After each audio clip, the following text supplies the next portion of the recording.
여러분 안녕하세요. 반갑습니다. 우리 저기 신병규 목사님께서 너무 저를 이렇게 멋지게 소개해 주셔가지고 이제 더 올라갈 일은 없고 떨어질 일만 남았는데 어떡할지 걱정이 됩니다. 잠깐 여러분들하고 같이 찬송하고 기도하는데 계속 찬양하고 기도만 하고 그냥 갔으면 좋겠다 하는 그런 생각이 들었습니다. 열정적으로 은혜롭게 찬양하고 기도하는 모습을 보면서 잠깐이지만 이 교회에 하나님의 크신 사랑이 그리고 여러분의 하나님을 향한 열정이 굉장히 크구나 하는 그런 생각을 가져봤습니다. 제가 오늘 준비한 거는 그 행복 코칭이라는 주제로 여러분에게 말씀을 드리도록 하겠습니다. 근데 잠깐 말씀을 드리니까 아침 일찍 나오셔서 예배 드리고 그리고 오후 4시부터 지금 이 시간까지 목자 MT로서 이렇게 헌신한다는 얘기를 듣고 정말 놀랐습니다. 이런 헌신성 정말 하나님이 다 기억하시고 크신 은혜와 복으로 이렇게 갚아주실 걸로 또한 기대합니다. 저는 오늘 여러분하고 이렇게 진행을 할 때 이제 이 시간 굉장히 힘들고 이렇게 지금까지 많이 달려오셨으니까 그냥 머리 아픈 얘기 한다 그렇게 생각하지 마시고 저하고 같이 행복 코칭이라는 세계로 여행을 떠난다고 그렇게 생각하시면 좋을 것 같아요. 그래서 이렇게 몸과 마음을 좀 릴렉스 하시고 이런 세계가 있구나, 이런 세계에서 이런 또 행복을 맛볼 수 있겠구나, 이런 걸 가져가신다면 여러분이 행복해지시고 또 여러분이 섬기는 목원들도 또 행복해지고 여러분과 함께 생활하는 가족들이 한 걸음 더 행복에 가까이 나아갈 수 있지 않을까 그런 생각을 하게 됩니다. 그래서 이 시간은 정말 골치 아픈 시간이 아니고 정말 편안하게 몸도 릴렉스 하시고 마음도 릴렉스 하시고 저를 따라서 행복의 세계로 한번 여행을 떠나도록 하겠습니다. 그러면 먼저 이렇게 많이 지쳐 있을 텐데 몸과 마음을 릴렉스 하는 방법으로 몸을 릴렉스 하는 건 스트레칭이 참 좋더라고요. 그래서 저하고 같이 한번 스트레칭을 진행하도록 하겠습니다. 손을 깍지를 끼시고요.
이제 몸이 릴렉스 되셨으면 마음을 릴렉스 하는 게 좀 필요할 것 같아요. 마음을 릴렉스 하는 데는 유머가 좋다고 해요. 제가 유머를 하나 할 텐데 좀 썰렁하시더라도 이해 좀 해주세요. 제가 어려운 수학 문제를 하나 낼 거예요. 한번 맞춰보시기 바랍니다. 4.5하고 5가 있습니다. 저기 PPT가 안 넘어갔네요. 좀 다음 화면 넘어주시죠. 거기까지, 네, 여기까지, 놔주시고. 4.5하고 5가 있는데요. 어려운 수학 문제인데 어느 숫자가 얼마만큼 큰가요? 5가 0.5. 어렸을 때 학교 다닐 때 수학 공부 좀 잘 하셨나 보습니다. 5가 0.5가 더 큽니다. 근데 이 4.5하고 5가 같이 학교를 다녔어요. 0.5 이 차이 때문에 5가 항상 4.5를 꼬북 노릇을 시킨 거예요. 물 떠와라, 책 가져와라, 또 배고프면 빵 좀 사와라, 뭐 이런 식으로 계속 아주 귀찮게 했습니다. 4.5는 벨이 꼬였지만 0.5 차이 때문에 5한테 그냥 고개 숙이고 졌습니다. 그러다가 방학이 됐어요. 한 달 동안 방학을 끝이고 다시 계약을 했어요. 5는 또 득달같이 4.5를 불러서 예전에 하던 방식으로 빵 좀 사와라, 책 좀 가져와라, 물 좀 떠와라 이렇게 얘기했어요. 근데 이 4.5가 방학하기 전하고 뭔가 좀 달라졌어요. 비실비실 웃기 시작하면서 말을 안 듣는 거예요. 말을 안 들 때 우리가 흔히 쓰는 방법이 있죠. 조용히 화장실 뒤로 부르거나 옥상으로 데려갑니다. 그래서 옥상으로 이 5가 4.5를 불렀어요. 너 나 좀 보자. 그래서 가만히 이렇게 얘기했어요. 너 뭐 혹시 잘못 먹었냐? 왜 이렇게 내 말을 안 듣느냐, 씹느냐, 그런 얘기를 한 거예요. 그랬더니 4.5가 조용히 5한테 가서 한마디를 했어요. 무슨 말을 했는지 아시는 분 있으면 손 들어서 한번. 무슨 말을 했을까요? 예? 나도 5가 넘었다? 아, 그 비슷하긴 한데 아닌 것 같아요. 혹시 아시는 분 없으세요? 네? 0.5를 키웠다. 아, 아쉽지만 아니네요. 네? 누가 얘기하신 거예요? 맞습니다. 저기 맞추셨어요.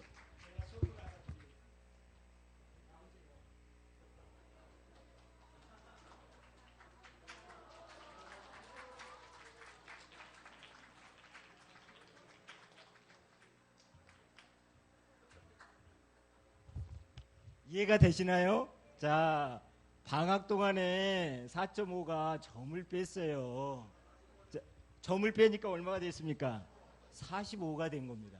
45가 되니까 5한테 말을 들을 필요가 있다? 없는 거예요. 그래서 이 45, 4.5, 4.5는 원래 45였어요. 근데 점을 누군가가 찍은 겁니다. 자기 자신이 찍었을 수도 있고요. 부모가 찍었을 수도 있고 선생님이 찍었을 수도 있고 아니면 직장의 상사가 찍었을 수도 있어요.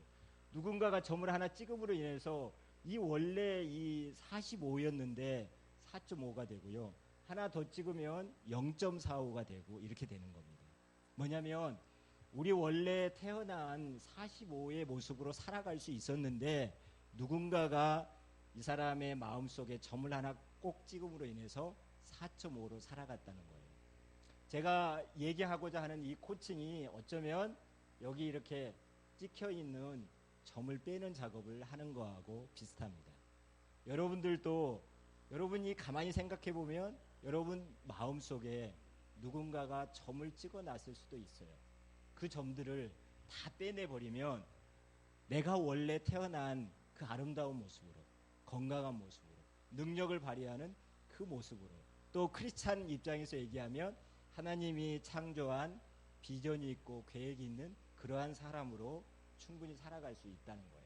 그래서 행복 코칭이 바로 그런 거하고 관련이 있다, 그렇게 생각을 하시면 됩니다. 어때요? 재미있으셨나요? 좀 썰렁했죠? 다음 해주시죠.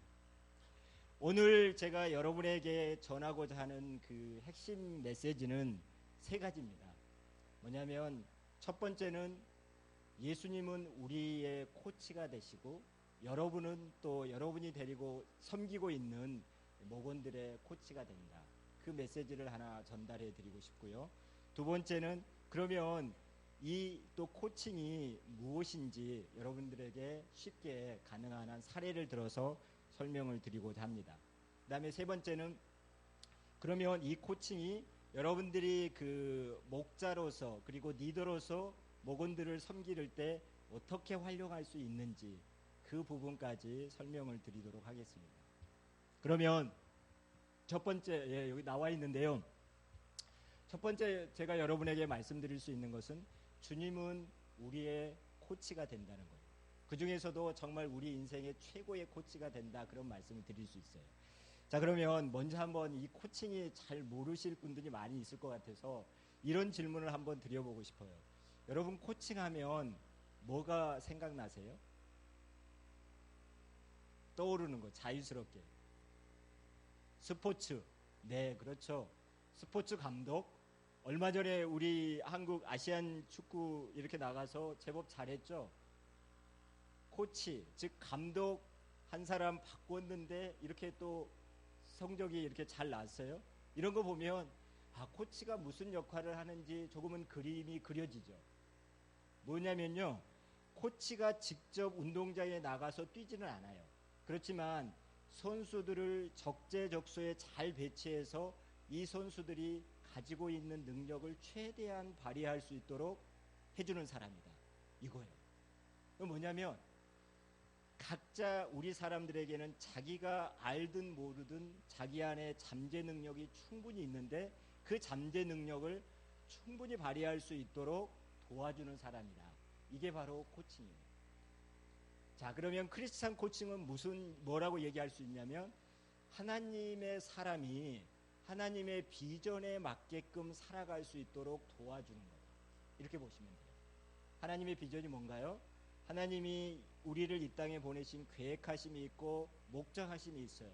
그거에 맞추어 살아갈 수 있도록 도와주는 거. 이게 바로 크리스찬 코치다.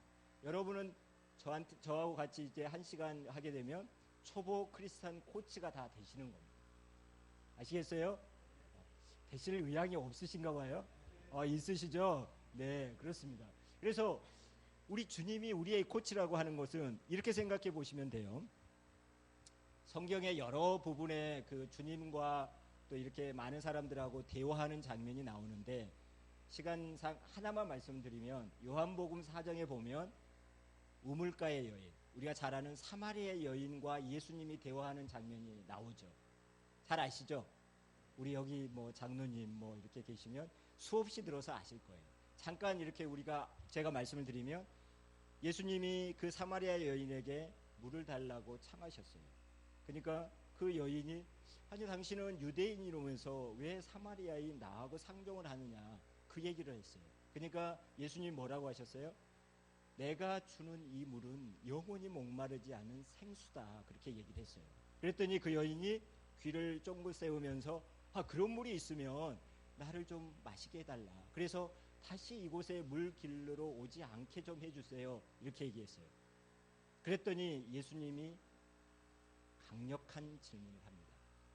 뭐라고 질문하냐면 아주 엉뚱한 것 같은 질문을 해요. 가서 내 남편을 데려오라. 이 얘기를 하십니다. 그러니까 또 그 사마리아 여인이 뭐라고 합니까? 내 남편이 없다 이렇게 해요. 그러면서 그 다음에 예수님이 해석이 있어요. 지금 네가 남편이 5이 있었고 지금 있는 남편도 내 남편이 않다. 네 말이 옳다. 이렇게 하시는 거예요. 그러고 나니까는 사마리아 여인이 완전히 바뀌었어요. 전에는 이 한낮에 정오에 물을 길르러 왔다는 것은 다른 사람의 낯을 피해서 소위 창피하니까 정말 부끄러우니까 그렇게 다니던 사람이 이제는 물 기르는 양동이를 놔두고 그 마을에 들어가서 완전히 바뀌어서 내가 메시아를 만났다, 선지자를 만났다 하면서 전도자의 삶으로 완전히 180도 바뀌게 됩니다. 자, 이때 바뀌게 된 걸 이렇게 대화를 잘 살펴보면 예수님이 그 질문한 거, 가서 내 남편을 데려오라. 이게 바로 파워풀한 질문이 된 거예요. 이 얘기는 뭐냐면 너의 지금 현재 모습, 너의 인생이 무엇이냐 하는 그런 질문이라는 거죠. 그 질문을 받고 나니까 이 여자가 완전히 바뀝니다. 자, 여기에서 보면 예수님과 그 여자의 대화에서 예수님이 그 여인의 마음을 읽고 질문한 거, 이게 바로 코칭 대화라고 하는데요. 이래서 이 여자가 바뀌는 겁니다. 그렇게 생각해 보면 바로 우리 예수님은 우리 각자의 최고의 코치다 이렇게 말씀을 드릴 수가 있습니다. 또 이렇게도 설명할 수도 있죠. 예수님은 우리 각자에게 우리가 어떤 존재이라는 것을 깨닫게 해주시고 그리고 또 우리 각자가 하나님의 목적에 맞게 그런 삶을 살아갈 수 있도록 도와주시기 때문에 우리는 예수님을 우리의 코치다 이렇게 말씀을 드릴 수가 있는 겁니다. 이렇게 우리가 주님이 우리의 코치라는 걸 알게 되면 우리 목자는 또 목원들의 코치라는 것을 저절로 깨닫게 되고 실천할 수가 있다는 겁니다. 네, 이게 전하는 저의 그 핵심 메시지 첫 번째고요. 다음 또 말씀드리겠습니다. 그러면 이제 이 코칭이 뭔가 이렇게 조금은 여러분들이 알 필요가 있을 것 같아요. 그래서 하나씩 조금 쉽게 말씀을 드리면, 자, 코칭이 뭔가, 앞서도 제가 말씀을 드렸어요. 뭐라고 막 그 교과서에 나와 있는 정의를 이렇게 했어요. 기억이 좀 나실지 모르겠지만 뭐 무슨 잠재력 얘기도 했고 이끌어낸다 그런 얘기도 했어요. 그런데 저는 여러분에게 손에 딱 쥐어드리고 싶은 정의를 말씀드리고 싶어요. 저도 늘 이렇게 이제 현장에서 코칭을 하다 보면 코칭을 받으러 오는 사람, 청소년이든 어른이든 코칭이 뭐예요? 그 얘기를 많이 해요. 그러면은 뭐 이렇게 구구절절히 설명하면 알아들을 것 같기도 하고 모를 것 같기도 하다. 그런 얘기를 많이 하는데, 쉽게 얘기하면 제가 여기에 그 사물들을 나열을 해놨는데 뭐가 보이시나요? 코칭은 한마디로 거울이다. 이렇게 말씀드리셨어요. 쉽죠? 거울하면 거울이 하는 역할이 뭐예요? 자기 얼굴 보는 거잖아요. 그렇죠? 거울을 보면서 내 얼굴에 뭐가 묻었나, 얼굴이 잘생겼나, 오늘따라 유난히 예뻐 보인다, 뭐 이런 걸 볼 수가 있죠. 코칭이 이와 같은 역할을 한다는 거예요. 이건 무슨 얘기냐면 코칭 대화를 통해서 그 사람이 내가 어떤 사람인지 스스로 깨달음이 일어날 수 있도록 도와주는 것이 바로 코칭이에요. 뭐냐면 대화를 하다 보면 내면적으로 이 사람이 어떤 생각을 가지고 있고 어떤 생각의 흐름이 있고 어떤 성품이 있다는 것을 이게 말 속에 드러나게 돼요. 그런데 그거를 가지고 코치가 평가하거나 판단하지 않고, 거울은 뭐예요? 있는 모습을 그대로 대비쳐 주는 거예요. 코치는 바로 그와 같은 역할을 하는 거예요. 절대 평가하지 않고 판단하지 않습니다. 그러면서 당신이 이런 사람입니다 하는 것을 반영적 경청이라고 하는데, 그 반영적 경청을 통해서 그대로 비춰줘요. 그러면 말하는 사람이 말하다가 스스로 코치의 그 반영을 들으면서 내가 이런 사람이구나, 내가 조급한 사람이구나, 내가 성격이 너무나 다른 사람하고 좀 다른 부분이 있구나, 여유가 없는 사람이구나, 이런 것들을 스스로 알게 돼요. 사람은요, 신기하게 여러분도 그러시겠지만 누군가가 딱 직면해서 당신은 이런 면이 좀 그래, 이거 좀 바꿔야 되겠어, 그런 말을 들으면 어떠세요? 그냥 순수히 그래, 맞아, 내가 바꿔야지. 사람은 그렇지 않아요. 그런 말을 듣게 되면 그 말이 설상 옳다 할지라도 마음속에서 저항이 일어나고 거부하고 싶은 게 사람의 본성인 것 같아요. 밀어내고 싶어요. 그런데 내가 스스로 자신의 말로 내가 이런 사람이구나 하는 것을 깨닫게 되면 그때는 그대로 있는 그대로 자신의 모습을 수용하기가 쉬워요. 이게 바로 코칭의 거울과 같은 역할을 해주는 겁니다. 어때요? 쉽죠? 네. 두 번째, 이 거울과 같은 역할만 하면 그걸로 끝이냐? 그게 아니에요. 두 번째는 뭐냐면 밑에 그림은 뭐가 있어요? 네, 마중물입니다. 마중물이 뭔지 아세요? 혹시 요즘 젊은 사람들은 잘 모를 것 같아요. 근데 여기 나이가 좀 그래도 40대, 50대 되시는 분은 아실 것 같아요. 마중물이 혹시 뭔지 아시죠? 모르세요? 그렇죠. 맞습니다. 예전에 그 우리 어렸을 때 시골에서 손펌프질 할 때 그냥 펌프질을 하면 물이 안 나왔어요. 그러면 옆에 그 고무다라이 같은데 물이 있었어요. 그래서 그 물을 바가지로 퍼서 펌프질을 하는 데다 붓고 펌프질을 시작하면 그 붓는 한 바가지 물이 샘의 근원하고 연결이 돼서 그때서 이제 물이 나오기 시작합니다. 그때 붓는 한 바가지의 물이 마중물이라는 거예요. 코칭은 바로 이와 같은 역할을 하는 거예요. 무슨 얘기냐면 아까 제가 말씀드린 대로 코칭의 정의를 할 때 사람은 누구나 잠재 능력이 있는데 그 잠재 능력을 발휘할 수 있도록 도와주는 사람이다. 어려운 얘기를 했죠. 쉽게 얘기하면 마중물이다. 무슨 얘기냐? 이 마중물처럼 코치가 이 사람이 가지고 있는 잠재 능력을 충분히 끌어낼 수 있도록 도와준다. 그 얘기예요. 우리 각자에게는 정말 안에 무궁무진한 자원들이 있어요. 하나님이 주신 달란트가 있고요. 또 인간적으로 생각해봐도 많은 재능들이 있어요. 그 재능들을 본인도 몰라서 사용하지 못하고 그냥 묻혀두고 있는 게 많다는 거예요. 그거를 충분히 꺼내서 활용할 수 있도록 도와주는 게 마중물.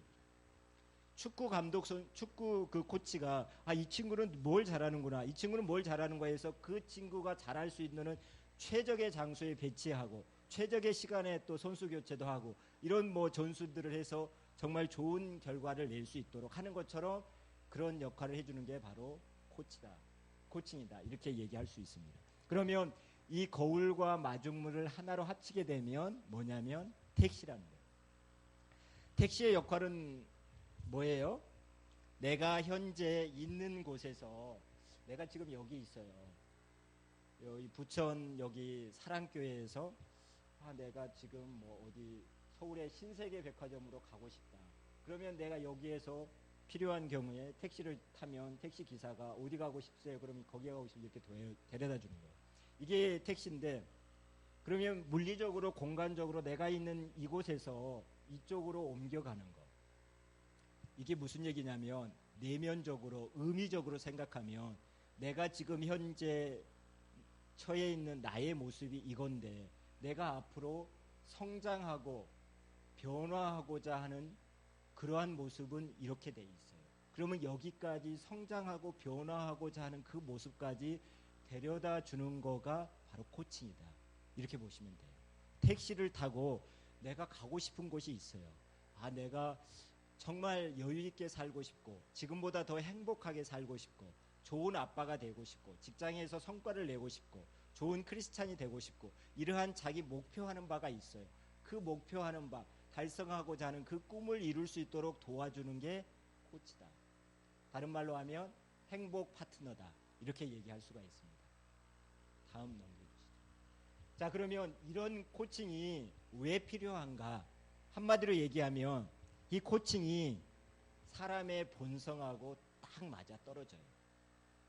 무슨 얘기냐면 사람은 누구에게나 잘하려고자 하는 그러한 욕구가 있어요. 제가 그 청소년 코칭을 하면서 청소년들을 만나보면 심지어 문제가 있다고 하는 학생, 그런 학생도 대화를 해보고 욕구를 이렇게 건드려보면 부모하고 관계를 잘하고 싶고 선생님 말씀도 잘 듣고 싶고 학교에서 공부도 잘하고 싶은 마음이 있어요. 그런데 뭔가가 잘못돼서 지금 현재 있는 이 모습으로 지내는 거예요.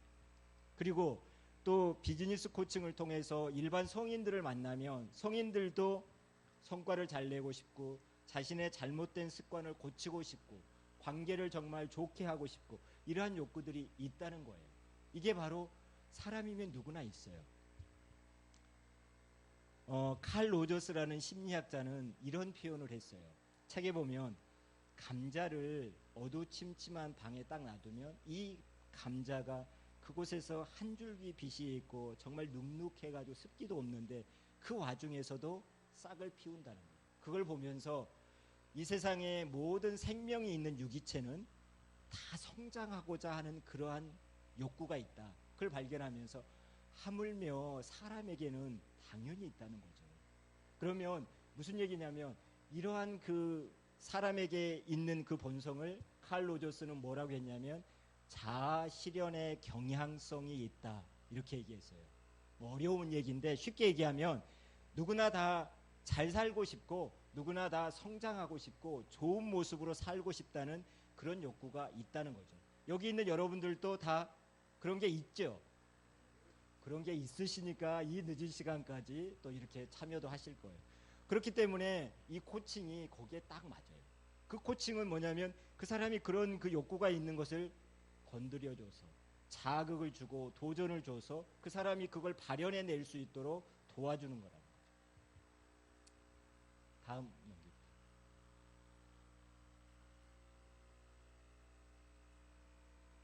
그 앞에 같은 이 앞 코칭, 예, 그 다음, 예. 예. 다음 그림이 안 나오네. 예. 그러면 이런 코칭은 그림이 있는데, 멋있는 그림이 있는데 안 나오네. 코칭은 어떻게 하는 거냐? 여러 가지 기술이 있지만 핵심적으로 말씀드리면 경청과 질문이라는. 많은 기술이 있지만 자, 경청하고 질문을 잘하게 되면 코칭을 할 수 있다는 거예요. 자, 무슨 얘기냐면 첫 번째, 경청하면 여러분이 이렇게 생각하실 수 있을 거예요. 아, 경청? 듣는 거 쉬운 거 아니야? 그냥 들어주기만 하면 되는 거 아니야? 그런데 사실 경청이라고 하는 것이 정말 어려워요.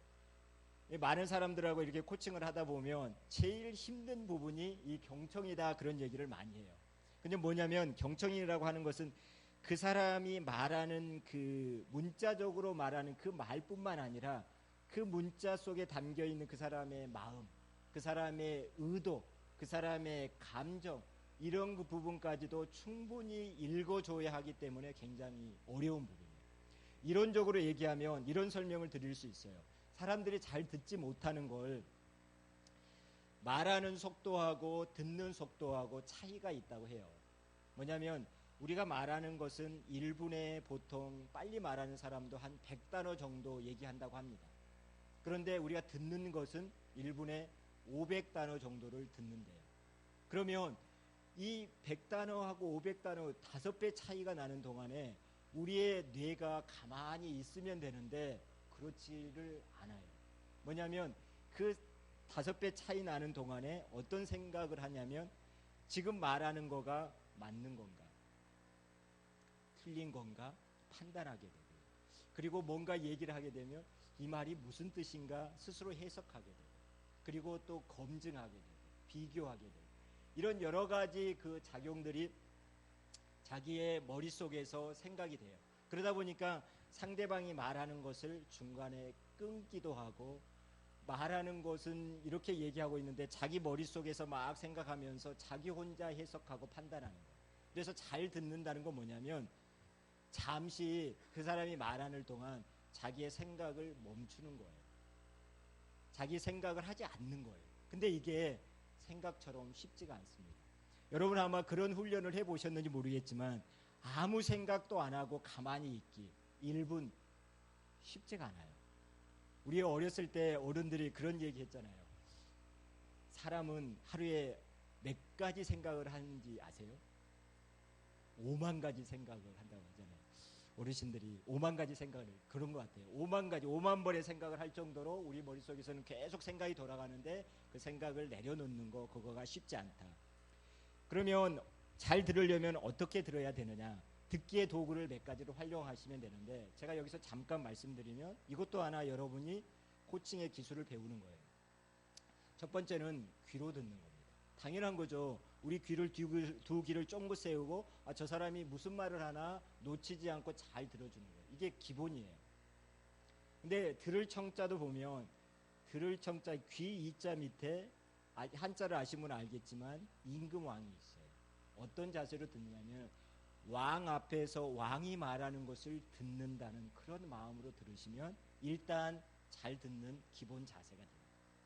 여러분 앞으로도 들으실 때 누군가 얘기하게 되면 내가 왕 앞에서 신하된 자세로서 당신의 얘기를 듣겠습니다. 그런 마음을 가지고 들으시면 조금 더 잘 들리실 거예요. 그게 첫 번째 단계고요. 그 다음에 두 번째는 눈으로 들어야 돼요.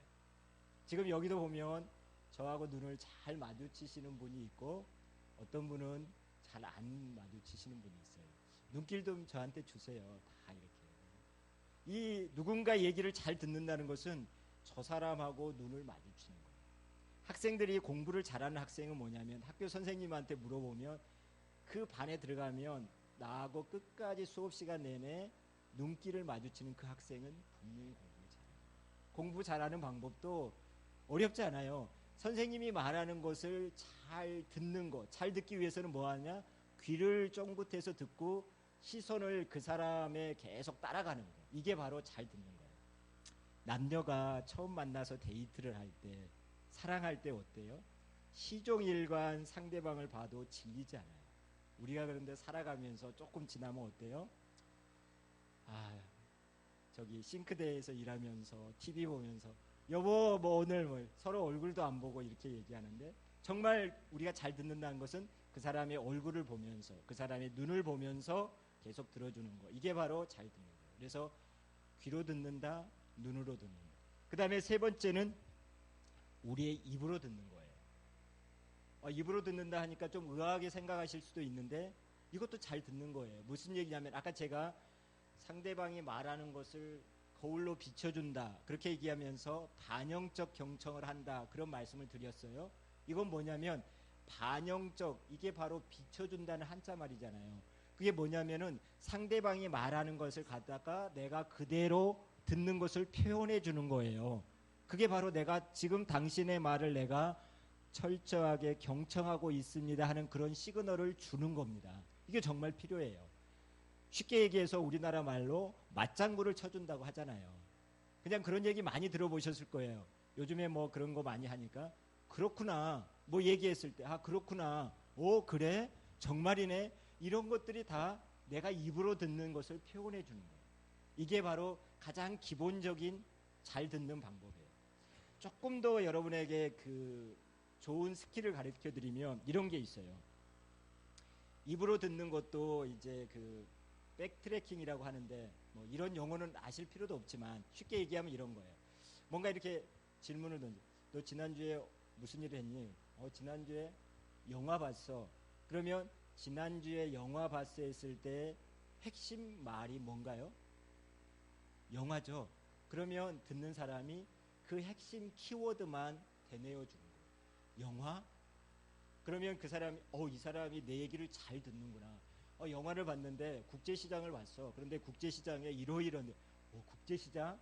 그 얘기를 또 이렇게 얘기를 해주는 거예요. 그러면 이 사람의 그 사람이 말이 들리는지 안 들리는지 무의식 중에 이 사람에게는 내 얘기를 이 사람이 잘 듣고 잘 따라오는구나 해서 정말 많은 얘기를 풍성하게 나눌 수 있는 거예요.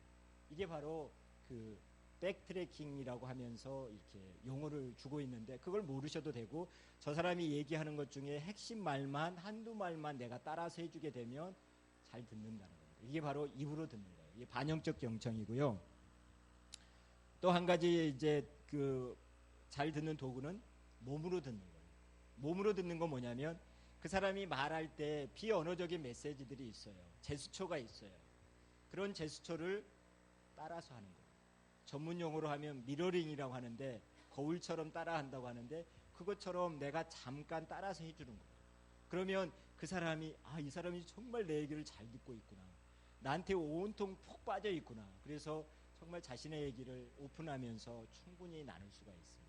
특히 어린아이에게 이 미러링을 사용하면 굉장히 효과가 많아요. 이런 사례가 있어요. 어떤 그 나이 지긋한 분이 손자한테 그 잘해주고 싶어서 선물도 사주고 용돈도 주고 그러는데 정말 그 손자의 마음을 얻지를 못하는 거예요. 너무 안타까워. 어떻게 했으면 좋겠습니까? 그러니까 어떤 한 전문가가 와서 손자하고 대화할 때 그 손자가 하는 것을 그대로 따라서 미러링을 해주세요. 한 15분만 참고 열심히 한번 해보세요. 그러면 달라질 겁니다. 그래서 그 할아버지가 그 얘기를 듣고 그렇게 했답니다. 결과는 어땠을까요? 나중에는 그 손자가 할아버지를 너무 좋아하게 됐다. 할아버지가 그 손자가 처음에는 따라서 하니까 할아버지 왜 그러냐고 싫어했겠지만 조금씩 긍정적인 신호가 계속 가니까 그 다음부터서는 이 손자가 할아버지한테 마음을 빼앗긴 게 되는 거예요.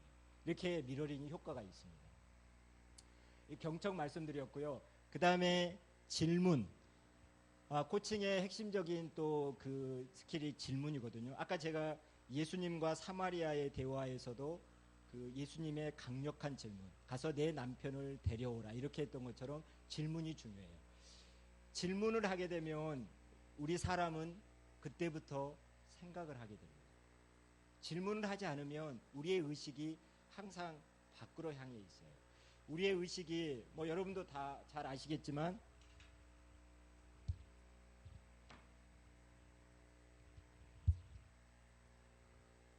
빙산에 비유해서 이렇게 얘기하죠.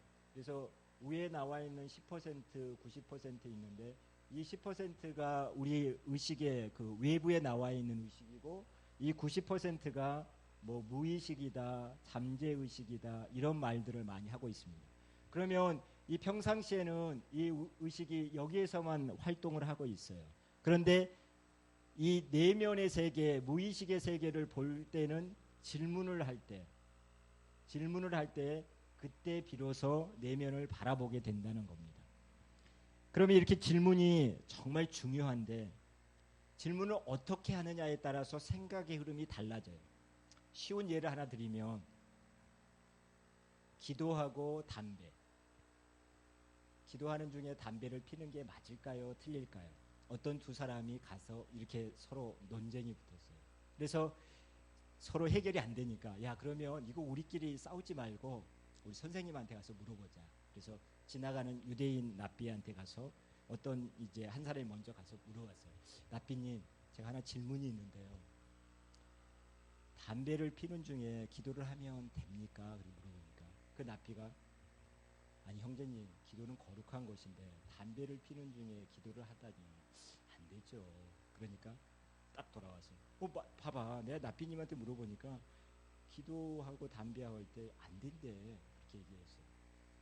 어떻게 질문했는데 그러니까 담배를 피는 중에 기도해도 되느냐고 물어봤지. 그러니까 안 된다고 하시잖아. 가만히 있어봐. 내가 가서 질문해 볼게. 그래서 그 친구가 또 가서 똑같은 이제 랍비예요. 가서 이렇게 여쭤봤어요. 랍비님, 질문이 하나 있는데 뭔데요? 그랬더니 기도하는 중에 담배를 피워도 됩니까? 이렇게 물어봤어요. 제가 좀 헷갈려네. 맞나? 담배를 피는 중에 기도해도 됩니까? 이렇게 물어보는 거예요. 바꿔서 물어보는 거예요. 그러니까 그 랍비가 있다가 그럼요, 하실 수 있죠. 기도는 하나님과 이렇게 대화하는 건데 당신이 무엇을 하고 있든지 간에 충분히 할 수 있습니다. 그렇게 대답을 한 거예요. 와서 된대. 이를 어떻게 물어봤는데 담배를 피는 중에 하도 되냐고 물어보니까 한다는 거야. 여기에서 우리에게 주는 메시지는 뭐예요? 질문이 그만큼 중요하다는 거예요.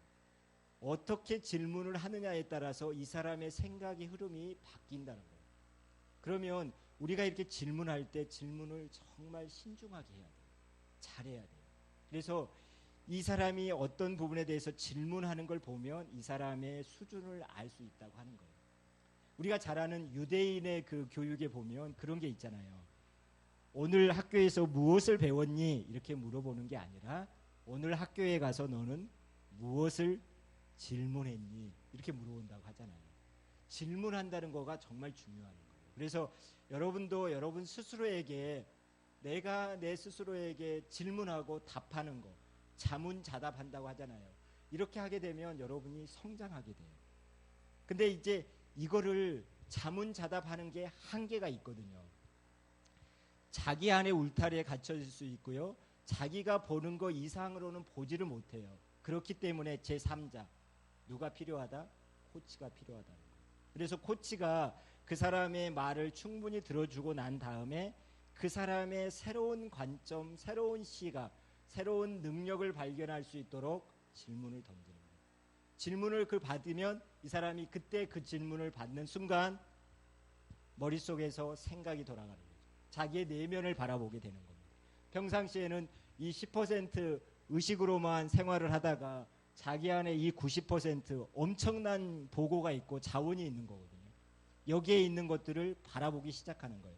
그 바라보는 촉매제가 무엇이다? 질문이라는 거예요. 이 질문을 잘하는 게 중요하다.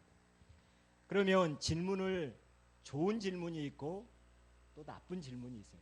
그렇다고 해서 나쁜 질문이라고 표현하기는 좀 더 바람직한 질문이 있다. 이 정도로 이야기해드리고 싶은데요. 좀 더 바람직한 질문은 뭐냐면 생각의 확장이 일어나고 생각이 깊이 있게 할 수 있는 그러한 자극이 일어날 수 있는 질문들을 하는 게 필요한 거죠. 그러면 쉽게 얘기하면 이런 거예요. 열린 질문, 닫힌 질문 이런 말들을 쓰는데 예스냐 노냐 이렇게 물어보는 질문은 생각의 확장이 별로 일어나지 않아요. 팩트만 물어보는 거예요. 너 학교 갔어? 안 갔어? 예, 아니요. 그렇게만 대답해요. 그런데 이 생각이 일어나게 하려면 어떻게 생각하느냐, 무엇을 느꼈느냐, 이런 것들을 질문을 해야 그 다음에 생각이 일어나는 거예요. 그래서 좋은 질문이라고 하는 것은 열린 질문을 많이 하십시오. 이렇게 얘기를 합니다. 그 다음에 또 한 가지 말씀드리고 싶은 거는 학습자형 질문을 많이 하는 게 필요해요.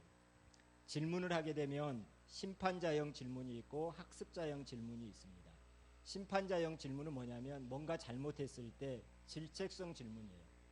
아침에 지각한 사원한테 너 왜 이렇게 지각했어?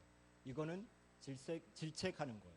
그런데 그거를 학습자형으로 또 바꿔서 질문을 할 수도 있어요. 너 오늘 지각한 걸 통해서 앞으로는 어떻게 해야 되겠다고 생각하니? 이걸 조금 바꿔서 해결해 주면 이 사람이 오늘 지각한 걸 통해서 내가 어떤 행동의 변화를 가져야 되는지, 아니 이 사람이 맨날 늦잠을 자는 사람이라면 스스로 생각하기를 알람 시계를 사야 되겠다. 아니면 그것도 안 되면 뭐 엄마한테 뭐 어머니한테 깨워달라고 해야 되겠다. 아니면 무슨 방법들을 생각할 거예요. 그래서 질책형 질문보다는 학습자형 질문을 많이 던지라 이 얘기도 하고 있고요. 그 다음에 또 세 번째는 부정형 질문보다는 긍정형 질문을 하라. 또 과거형 질문보다는 미래형 질문을 하라. 뭐 이것만 가지고도 뭐 한두 시간 얘기할 수 있지만 핵심만 말씀드리면 오픈형, 열린 질문, 학습자형, 미래형, 긍정형 이런 질문들을 던지면 이 사람들의 생각이 긍정적으로 미래에 내가 무엇을 할 것인가, 그리고 내면에 자기의 좋은 것들을 발견해낼 수가 있고 이끌어낼 수 있는 힘이 생긴다는 거예요. 질문이 얼마나 강력하냐면 여기 있는 여러분들에게 내가 여러분의 에너지를 팍 다운시킬 수 있는 그런 질문을 던질 수도 있어요. 아니면 여러분의 에너지를 정말 끌어올릴 수 있는 그런 질문을 던질 수도 있어요. 이를테면 이런 거죠. 여러분 이번 한 주간 동안 지내면서 가장 여러분을 기쁘게 했던 것들이 무엇이 있는지 한번 생각해 보세요.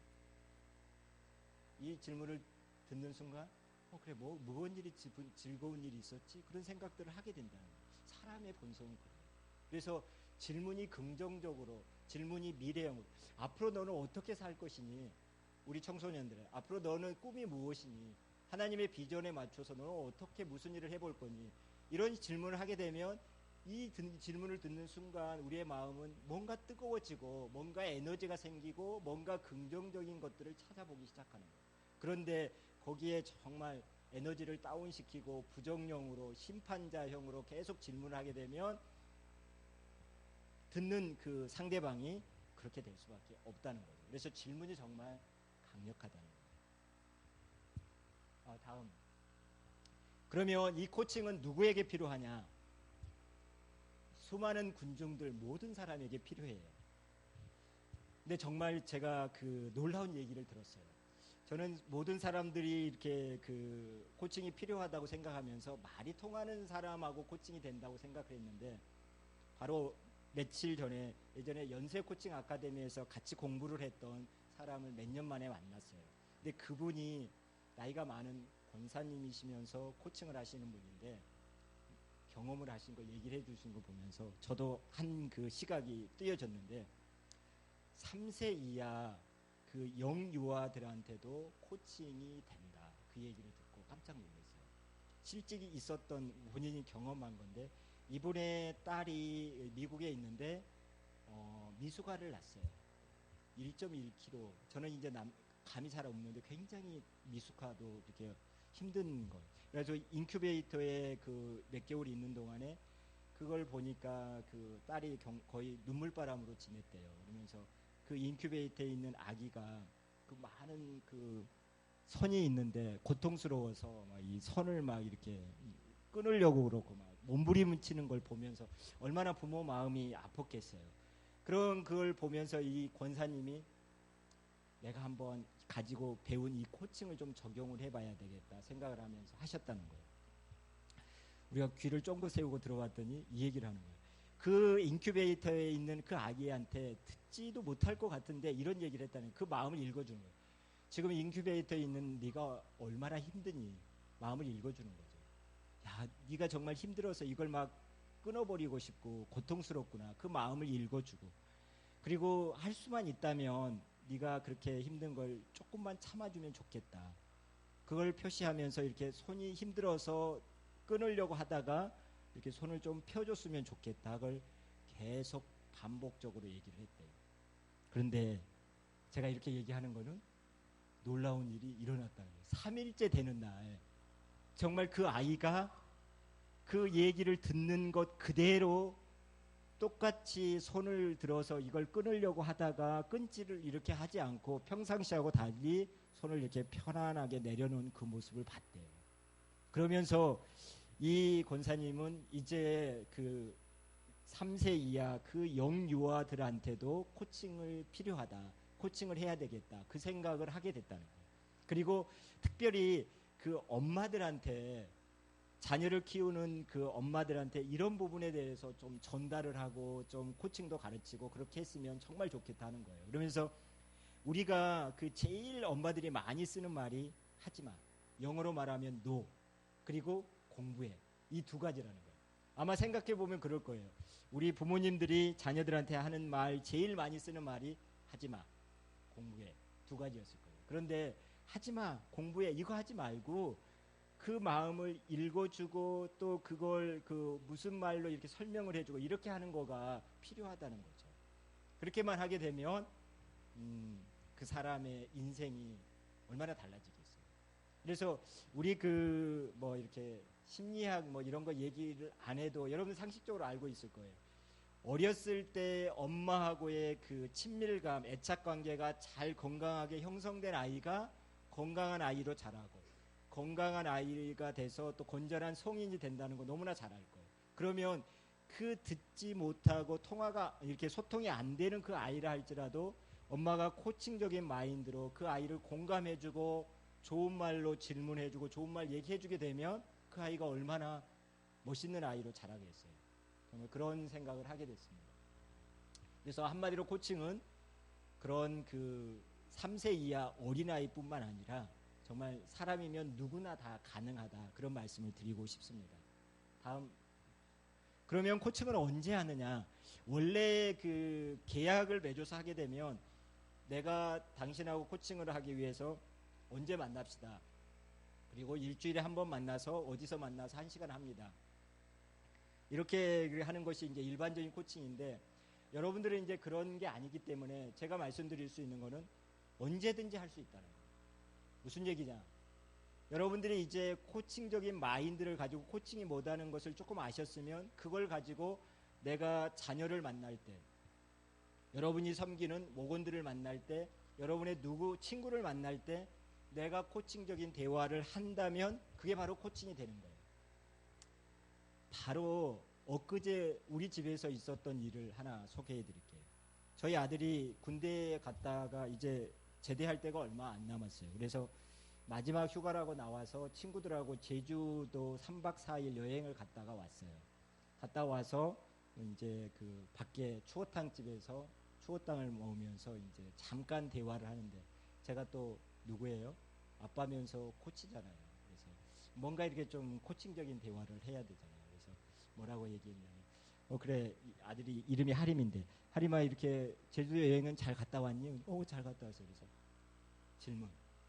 제주도 여행 중에서 가장 기뻤던 거 한두 가지만 좀 자랑 좀 해봐.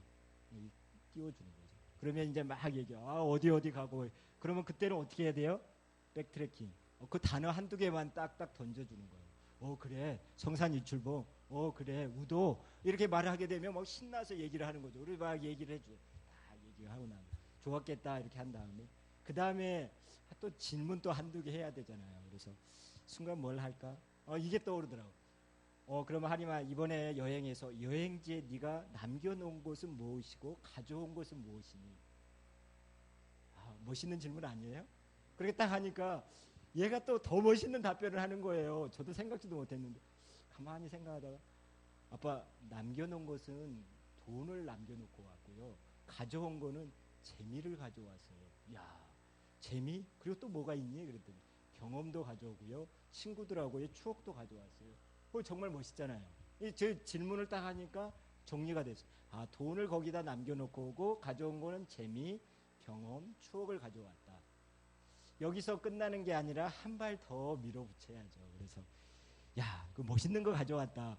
이 가져온 것을 가지고 너는 앞으로 어떻게 활용할 거니? 한마디 더 물어봤죠. 그랬더니 또 멋있는 대답을 하는 거예요. 앞으로 이제 곧 그 제대하고 나면 복학을 할 텐데 복학해서 공부할 때 힘들 때 그 가져온 재미와 경험을 활용할 거예요. 그 얘기를 하는 거예요. 그리고 밥을 맛있게 먹었죠. 어때요? 이렇게 하는 거예요. 어렵지 않잖아요. 그러니까 여러분들이 코칭적인 마인드를 가지고 내가 코치다는 그런 생각을 하게 되면 여러분이 집에서 자녀하고 잠깐 5분 대화할 때, 여러분의 목원들하고 잠깐 대화할 때 이런 질문을 하게 되면 다른 거하고 달리 그 사람의 변화가 일어나고 성장이 일어난다는 거예요. 그래서 경청하고 질문을 이렇게 활용을 해서 코칭을 할 수가 있다는 거예요. 네, 다음. 그러면 이제 그 한 가지 더 손에 잡혀 드리기 위해서 코칭, 상담, 멘토링 이런 얘기들 많이 들어보셨을 거예요. 이게 구분해서 이렇게 그 보시면 더 확실하게 손에 잡혀질 텐데 여러 가지 말들이 있어요. 코칭하면 변화, 성장, 본인, 미래, 결과, 상담 이렇게 있는데 이거 이렇게 설명하면 알 것도 같고 모를 것도 같은데 그냥 제가 예화로 쉽게 설명을 드릴게요. 이렇게 설명드리면 좋을 것 같아요. 감기 환자가 있어요. 감기 환자를 낫게 해주는 것은 상담이에요. 쉽게 얘기하면 우리 마음속에 어떤 트라우마가 있다, 정신적인 무슨 그 장애가 있다 이런 것을 낫게 해주는 거예요. 그러니까 인생을 살아가는데 마이너스 상태에 있는 사람을 마이너스를 없애주는 것, 플러스 마이너스 제로인 상태로 해주는 것이 상담이다. 이렇게 보시면 돼요. 자, 그러면 그 감기 환자를 낫게 해주는 것까지가 상담이고 나은 다음에 이 사람이 더 어떻게 잘 살아갈 수 있도록까지 도와주는 거가 뭐다? 코칭이라는 거예요. 감기만 낫게 하는 게 아니라 감기가 나은 다음에는 운동도 하고 내가 생을 즐겁게 활기차게 살아갈 수 있도록 어떻게 살아갈 수 있도록 도와주는 거, 이게 바로 여기까지 나가는 것이 코칭이다. 그러면 멘토링이 뭐냐? 이런 거예요. 감기 환자가 왔을 때 나도 예전에 감기를 걸려봤거든. 그때 걸렸을 때 요렇게 하니까 좋더라. 쉽게 얘기하면 이런 거예요. 이게 바로 멘토링이라는 거예요. 멘토링은 뭐냐면 1년 선배, 2년 선배가 후배들한테 이렇게 하는 것이 좋아하고 본을 보여주는 거예요. 이게 바로 멘토링이에요. 그러니까 얘기하면은 뭐 감기를 걸려보니까 이렇게 해보니까 감기에 좀 도움이 됐더라. 너한테도 도움이 될지 안 될지는 몰라. 그냥 한번 해봐. 이런 거예요. 근데 코칭은 뭐냐면 그 사람의 맞춤형이라고 보면 돼요. 이 코치가 그 무슨 답을 가지고 있어도 코치가 절대 얘기를 안 해요. 저도 이렇게 청소년하고 이렇게 만나고 비즈니스 코칭 성인이라고 만나면 제가 어떤 경우에 딱 이렇게 무슨 어떤 이슈, 어떤 문제를 가지고 코칭을 하게 되면 너무나 뻔한 이런 답들이 있어요. 머릿속에서 막 돌아가요. 아, 이 사람은 이거 얘기해 주면 좋겠는데 그렇지만 저는 끝까지 그거를 참고서 제가 얘기를 하지 않는 거예요. 왜 그럴까요? 아까도 말씀드렸지만 내가 얘기하는 순간 잔소리가 되기 쉽습니다. 그 얘기를 듣는 순간 이 사람은 나도 그 정도는 알거든. 그래서 어쩌라고. 너나 잘하세요. 마음속에서 이런 마음이 들 수 있어요. 그렇기 때문에 끝까지 내가 하고자 하는 말은 하지 않고 상대방의 입에서 그 말이 나올 수 있도록 참고서 경청해주고 또 그 사람이 얘기할 수 있도록 하는 겁니다. 이게 바로 코칭이에요. 그래서 코칭이 이제 그런 그 깊이 내공 있게 들어가면 그런 게 필요하거든요. 그런 거 마찬가지로 코칭은 해답이 본인한테 있어요. 본인이 있다고 그러잖아요. 멘토링에는 멘토가 있어요. 선배가 가지고 있는 거예요. 내가 가지고 있으니까 이것대로 따라와봐 그런 건데 그게 맞을 수도 있고 틀릴 수도 있다는 거예요. 그런데 코칭은 뭐냐? 그 사람이 본인이 답을 가지고 있기 때문에 본인이 그걸 찾기 때문에 파워풀하는 거예요. 힘이 있게 되는 거죠. 누구의 답이 아니에요. 세상에 지금 요즘에는 정말 그 정보가 많이 있어요. 그래서 여러분도 아시겠지만 인터넷에 네이버 친구에 한번 치기만 하면 각종 좋은 정보와 또 조언들과 이런 것들이 많이 있어요. 그걸 누가 몰라서 안 합니까? 여러분도 한번 생각해 보세요. 몰라서 안 하나요? 아니에요. 그게 바로 내 것이 아니기 때문에 안 하는 거고 나하고 무슨 관련이 있을지 모르기 때문에 안 하는 거예요. 그런데 그거를 본인이 얘기하게 되고 본인이 말하게 되면 그 순간 바로 그게 자기 거가 된다는 거예요. 그래서 행동을 하게 된다. 이 코칭이 바로 그래서 맞춤형이다. 그래서 또 이렇게 힘이 있다. 그런 생각을 해볼 수가 있습니다. 네. 이게 바로 코칭 이렇게 뭔지 코칭의 핵심적인 스킬이나 이런 부분에 대해서 말씀을 드렸고요. 이제 마지막 메시지, 그러면 이런 그 코칭, 즉 행복 코칭이 여러분들의 삶에 어떻게 적용될 수 있는가, 그 짧게 말씀을 드리도록 하겠습니다. 제가 이걸 말씀드리기 전에 제가 만난 그 코칭을 이렇게 말씀드리면, 저는 그 아까도 소개했지만 한국은행에 입행을 했어요. 그래서 은행원으로서 이렇게 근무를 하는데, 결국 사람은 자기가 그 꿈꾸고 자기가 좋아하는 것으로 가게 된다는 것을 깨닫게 됐습니다. 나이가 저도 이제 머리가 희끗희끗하고 몇 살처럼 보이세요? 50대 중반을 넘어가고 있는데, 이 늦은 나이에 코칭의 길로 들어서는 걸 보면서 결국 사람은 자기 그 원래 모습대로 4.5, 45 이 얘기도 했지만 자기 원래 모습대로 살아가게 되는구나, 그걸 저도 깨달았게 됐고요. 그리고 그 외에 또 뭐 지금은 간증 시간이 아니기 때문에 그거는 뭐 생략하겠습니다. 저도 개인적으로 그 아프고 힘든 그런 제 힘으로 할 수 없는 그런 걸 겪으면서 인생을 이렇게 사는 거가 좋은 건가, 남을 위해서, 그리고 남들이 연약하고 힘든 사람들을 뭔가 도와주고 세워주는 일을 하고 싶다, 그런 생각을 하고 있던 터에 제가 한 6년 전에 코칭을 만나게 됐어요. 그래서 이 코칭이 정말 이렇게 강력하구나. 그래서 제가 코칭도 공부하게 되고 지금은 또 코칭의 길을 들어서서 코칭 활동도 하고 있습니다. 여러분도 한번 그런 제가 만났던 이런 코칭의 세계에 한번 이렇게 참여해 보셨으면 좋겠다는 생각을 드리고요. 진행한 그 코칭 경험 중에서 여러 가지 사례가, 재미있는 사례가 많이 있지만 한두 가지만 말씀드리면, 제가 직장에서 그 코칭 초반에 만났던 그 한 팀장과 코칭할 때의 사례였어요. 일주일에 한 번씩 월요일 날 만나서 10주 과정으로 한 3개월 정도 코칭이 진행되는데, 한 5번, 6번째쯤 진행했을 때 그분이 그런 얘기를 하는 거예요. 저희 코치님, 월요일 날 그 만나는 그 시간이 기다려집니다, 그런 거예요. 그래서 저도 그 얘기를 듣는 순간 기분이 좋았어요. 원래 40대 후반의 남자, 두 남자가 나와서 무슨 얘기를 합니까? 처음에 굉장히 좀 쑥스러워하고 그랬는데, 제가 이제 코칭의 기술을 열심히 발휘해서 경청해주고 또 질문해드리고 공감해드리고, 그러니까 이제 서서히 처음에는 마음의 문을 안 열다가 첫 번 만나고 두 번 만나고 세 번 만나면 이제 자신의 문제들을 조금씩 풀어내기 시작합니다. 자기 와이프한테도 얘기 못한 거, 친구한테도 얘기 못한 거, 남자들 뭐 가끔 술자리에 가서 얘기하지만 수박 겉핥기 얘기죠.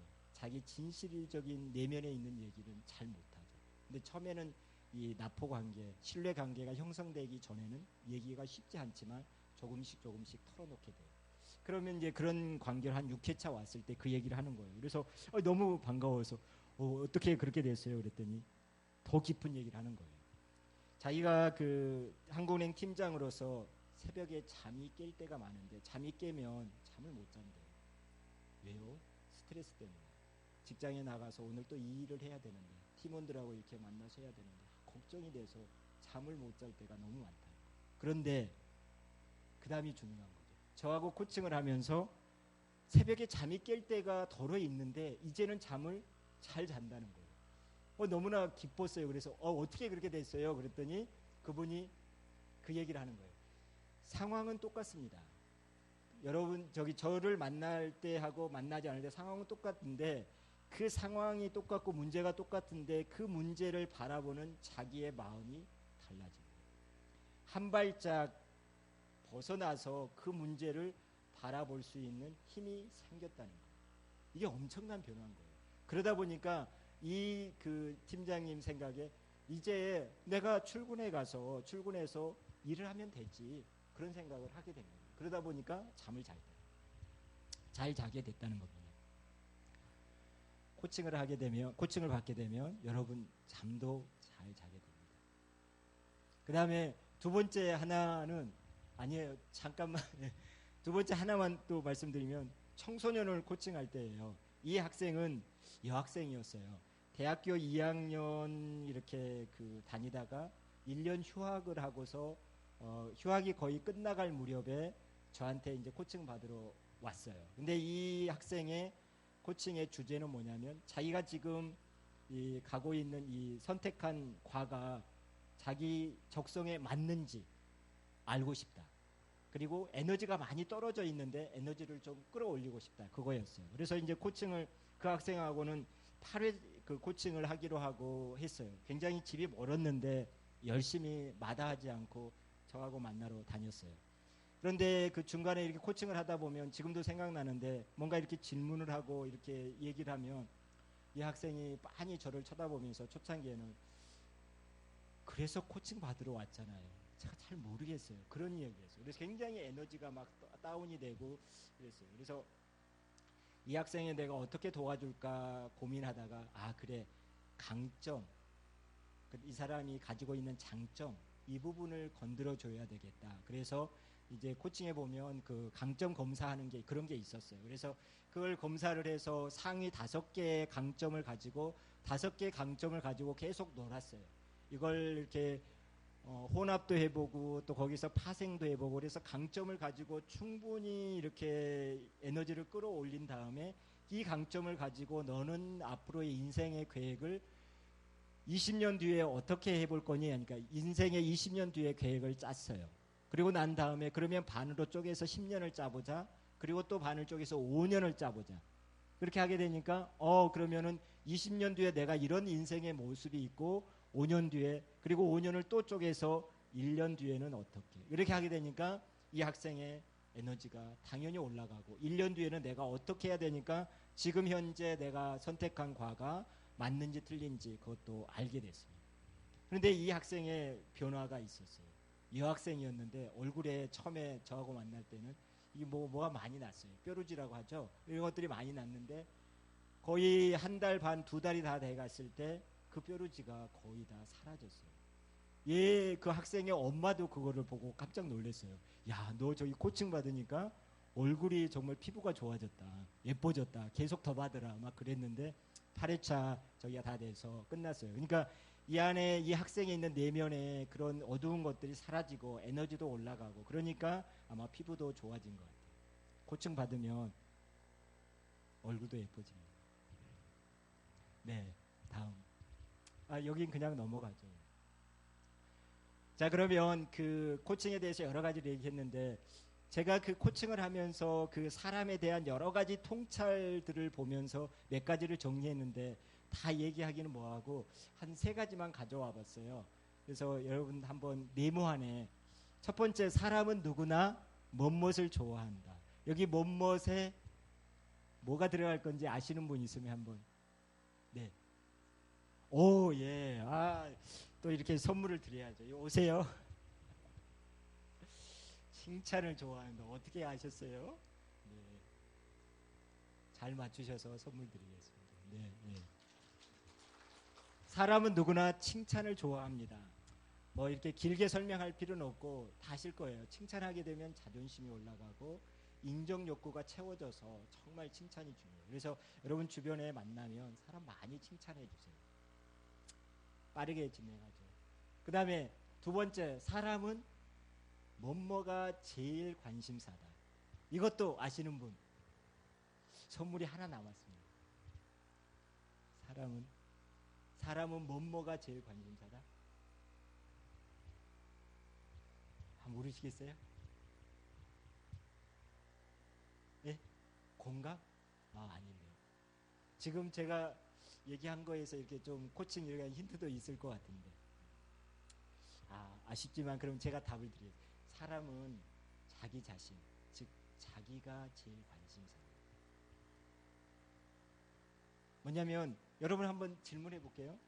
단체 사진을 딱 찍으면 단체 사진을 받았을 때 제일 먼저 눈길이 어디에 갑니까? 자기 자신을 내 얼굴 잘 나왔나? 나 눈은 떴나? 나는 예쁘게 나왔나? 웃고 있나? 누구보다도 자기 자신이에요.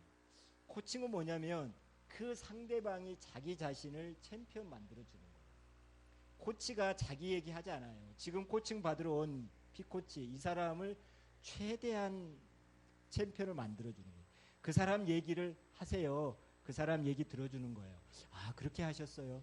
아, 정말 그렇게 하셨네요. 우리 집사님이 최고세요. 우리 집사님은 앞으로 어떻게 해보시겠어요? 그 사람 얘기를 계속 풀어낼 수 있도록 도와주는 거예요. 그러다 보니까 이 코칭이 강력한 것 같아요. 뭐냐면 누구 얘기하는, 다른 사람 얘기하는 게 아니라 지금 나의 자신의 얘기를 하기 때문에 그런 거예요. 어느 책에서 읽었는데 제일 듣고 싶은 말 1순위가 자기 자신의 이름이래요. 그런 것 같아요. 그래서 정말 사람들은 누구보다도 자기 자신에 관심이 많습니다. 이게 바로 코칭이 바로 그거예요. 네, 세 번째, 뭐뭐 하면 생각한다. 아, 그래, 그래도 저기 손 들고 얘기하신 우리 권사님이신가요? 네, 오시죠. 네, 아유, 네. 네, 계속 제가 말씀드렸죠. 질문하면 생각한다. 그래서 뭐 이렇게 질문을 잘하는 게 중요하다, 이렇게 말씀을 드릴 수가 있습니다. 그러면 제가 오늘 전하고 다니는 핵심 메시지는 다 전했어요. 첫 번째, 주님은 우리의 코치가 되신다. 그리고 여러분은 여러분이 섬기는 목원들의 코치, 또 여러분의 집안의 자녀의 코치, 또 여러분의 친구의 코치가 다 될 수가 있다, 이런 말씀을 드렸고요. 두 번째, 코칭은 뭐다? 코칭은 거울과 같고 마중물과 같다. 한마디로 얘기하면 택시 타고 현재 있는 곳에서 내가 이루고자 하는 꿈이 있는 그곳까지 나를 데려다 주는 거다, 이렇게 말씀드렸어요. 그러면 이 코칭이 이 행복 코칭이 여러분에게 어떻게 필요하냐? 내가 경청과 질문 이런 것만이라도 훈련을 해서 내가 누구를 만나든지, 내가 당신하고 지금 코칭합니다 그렇게 계약서를 쓰지 않고 말을 하지 않아도, 제가 예를 드렸듯이 외식하면서 자녀하고 잠깐 5분 대화하면서도, 여러분 목원들을 만나서 잠깐 뭐 일상 대화를 하면서도 코칭을 할 수가 있다는 거죠. 그러니까 이런 거예요. 여러분이 인식을 하고 있으면 되고요. 주님이 나의 코치가 되고 나는 다른 사람의 코치라는 것을 인식하고 있으면 되고요. 두 번째는 뭐냐고요? 훈련을 하면 돼요.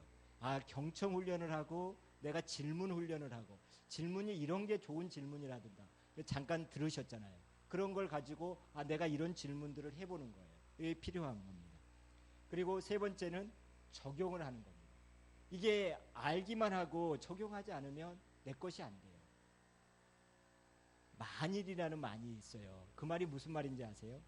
여기서 많은 사람들이 다 들었어요. 만 사람이 들었는데 가서 실천한 사람은 누구다? 딱 한 사람 실천한다. 그래서 만일이라고 한다고 해요. 근데 여기 우리 사랑교회 여기 오시는 분들은 만일이 아니라 만의 만일 거예요. 한 분도 빠짐없이 다 적용하실 걸로 믿습니다. 뭐냐면 이런 것들을 여러분의 자녀하고 여러분의 또 누구든지 만날 때 내가 조금만 적용을 해본다면 효과가 있다는 거예요. 정 안 되면 자기 자신한테 적용을 해보세요. 어떻게 한다고요? 자문자답 해보시면 돼요. 스스로 좋은 질문을 나한테 던져보고 내가 답을 하게 되면 예전하고 다른 모습을 발견할 수가 있을 겁니다. 네, 다음 넘어가죠. 혹시 뭐 제가 설명을 했지만 여러분 뭐 질문할 게 있으면 질문 받도록 하겠습니다. 너무 늦은 시간까지 해서 피곤하신가 봐요. 제가 아니면 제가 너무나 설명을 잘해서 질문할 게 없으신 거죠? 네, 알겠습니다. 그런 착각이라도 해야죠. 네. 다음 넘어가겠습니다. 조동아님의 나하나 꽃피어, 나하나 꽃피어 풀밭이 달라지겠냐고 말하지 말아라. 내가 꽃피고 나도 꽃피면 결국 풀밭이 온통 꽃밭이 되는 것 아니겠느냐. 나하나 물들어 산이 달라지겠느냐고도 말하지 말아라. 내가 물들고 너도 물들면 결국 온 산이 활활 타오른 것이 아니겠느냐. 그런 것 같아요.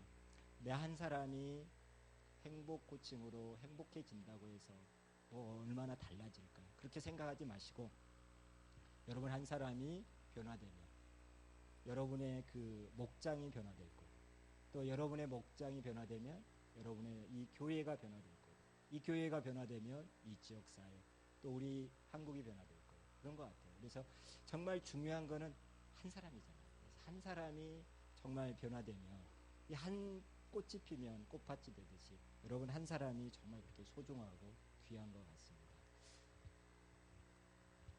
부족한 제 얘기를 끝까지 이렇게 경청해 주셔서 정말 감사합니다.